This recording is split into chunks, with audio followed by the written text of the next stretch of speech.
All right, so crazy stuff. The White House just released a press declaration lately telling us about what's about to happen to the financial and what they anticipate. So in today's video, I want to give you my 2 reasons about what I think will truly appear due to the fact this week on. We will know eventually and officially whether we're in a recession or not because the Bureau of Economic Evaluation will launch what's known the second quarter advance estimate, and if that document and the number comes out to be negative, doesn't matter what number, just as long as it's negative, then we will be in an unreliable recession. But the truth of what it surely means is that we can have already been in a recession for the last 6 months, because remember, the GDP data is usually backwards looking now.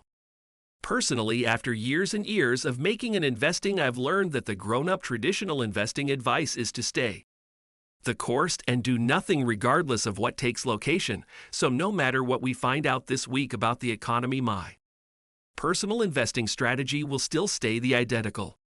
When it comes to stocks, for example, the strat approach will continually be to hold reinvesting into the same old blue chip dividend stocks that have been purchased since 2014 and reinvesting all of that monthly income via the DRIP, the dividend reinvestment method, back into the portfolio itself. That will not change, and the other part of the method is to continue buying and dollar cost averaging into the broad market index fund, that is VTI, that is the ETF that I've been buying and I will keep buying no matter what's going on in the economy. When it comes to the crypto investing strategy, I'm generally focused once again on Bitcoin and Ethereum. Those are my major 2 holdings, and that represents no more than 10% of my net worth, or at least it really is my intention. The relaxation of the stuff is just speculative, and it's not really investing. I would never encourage it for anyone else because it's not investing, it's mainly gambling, and it's also made to provide a lot of the trends that happen on YouTube.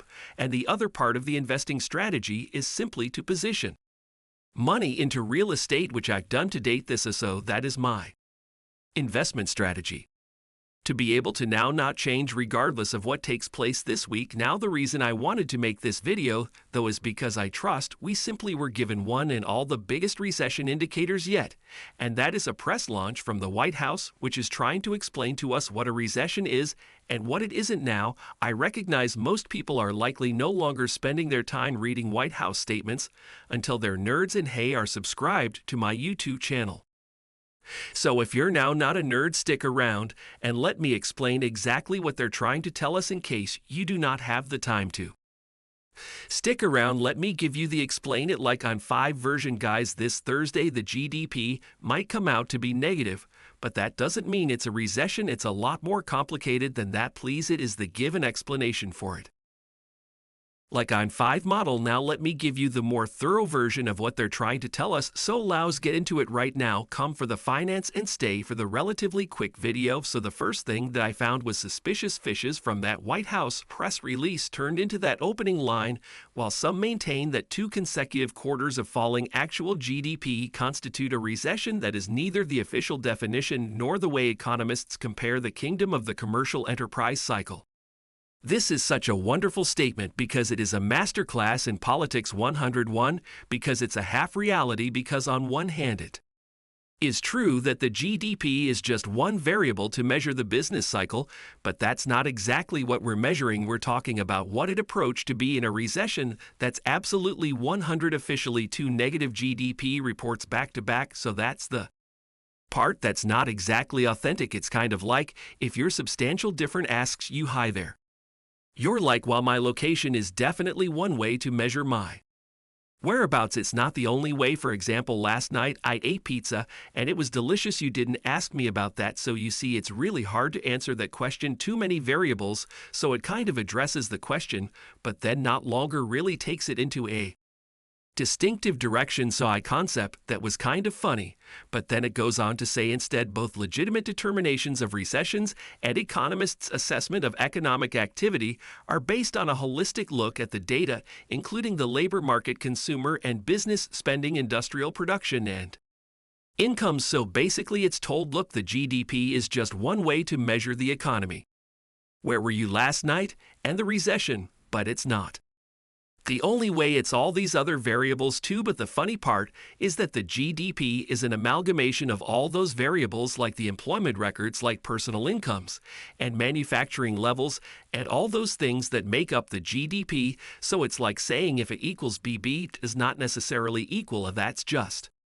Simplifying it too much, the math doesn't work out, and then it goes on to say that based on my wonderful logic a may not even equal B at all based on these data, it is not likely that the decline in GDP within the first quarter of the year, although followed by another GDP decline in the second quarter indicates a recession. Of course, it doesn't totally indicates a recession, but this paper is saying even though we got a negative GDP in the first zone of this year, that doesn't imply that we were in half a recession or a recession at all.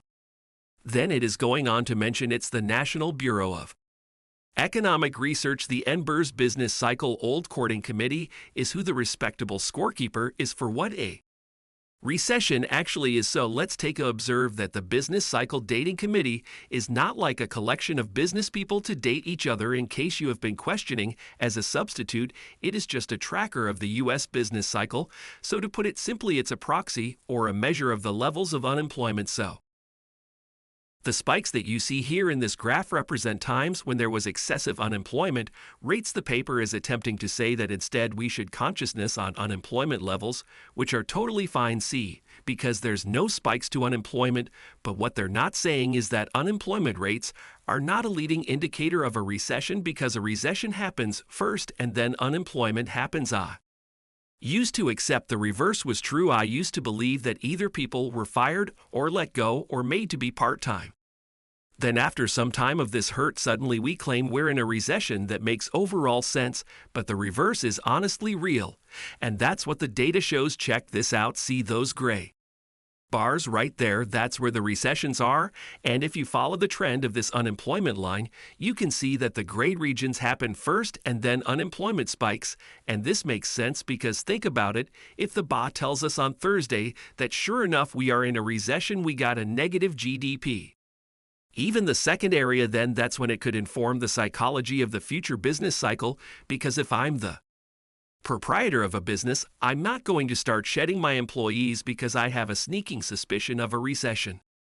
I'm going to wait until I know for sure from the sources, because then when I recognize is for sure, that's when I'll get scared. That's when I'll need to play defensively and start cutting my prices. I cut my charges by using laying people off or forcing them to work part-time, and yet this press release is trying to tell us, look at the unemployment degrees, there's no spikes, and this is true. We are historically at relatively low levels of unemployment, but that has also been real in the majority of the other instances.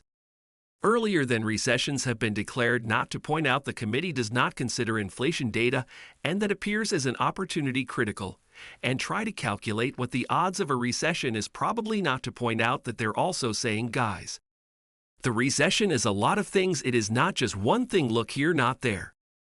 That's a little unusual because in case you appearance further down the press statement, it also says, oh, by the manner, the committee does not even consider unemployment in its calculation. It is nearly like I pulled out a deck of cards in the middle of this video and told you this video is no longer approximately the economy. It's about card tricks. In fact, true story, this is the first thing I've learned. It's called the cobra cut, and it's the world's hardest one-handed cut. Seems like a cobra because the prey in the mouth and it strikes at its prey right there. Just wanted to show you how versatile I can be, but besides it's like a magic trick because they show you this graph as a substitute, which shows non-farm payrolls, real personal consumption expenditures, real income less transfers, and business manufacturing all going up, which all implies that we are not slowing down and that potentially we're not going to be in a recession because according to these broader, wider metrics, it looks like we are still growing, and look, maybe that is true. We aren't going to get a recession, but either way, let's not change your mind and stick to the variables for what it means to be in a recession and not move the goalposts right before it looks like we're about to get dumped on. Either way, this next part of the press release is really interesting because the White House throws a curveball and mentions something called the Sahm Rule, and here's exactly what that means. The Sahm Rule says it identifies signals related to the start of a recession.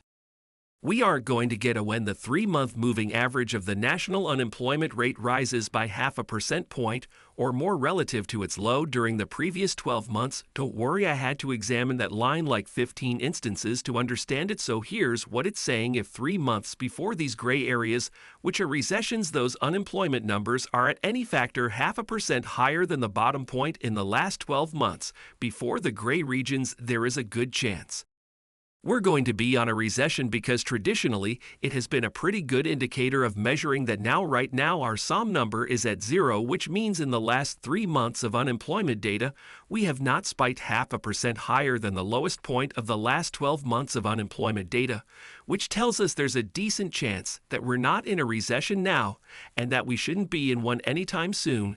And the reason is because our unemployment is tremendously low, and believe it or not, this Sahm rule is virtually more accurate in telling us about what's going on now, because unemployment data comes out every single month. However, the GDP data is 3 months behind. So ultimately, what the government is trying to tell us is that if we're looking in the first 6 months of this year, there's a decent chance that we might have been in a recession if the GDP numbers come out negative this week. On the other hand, if we're searching at what's going on today, there's a respectable chance we may not be in a recession.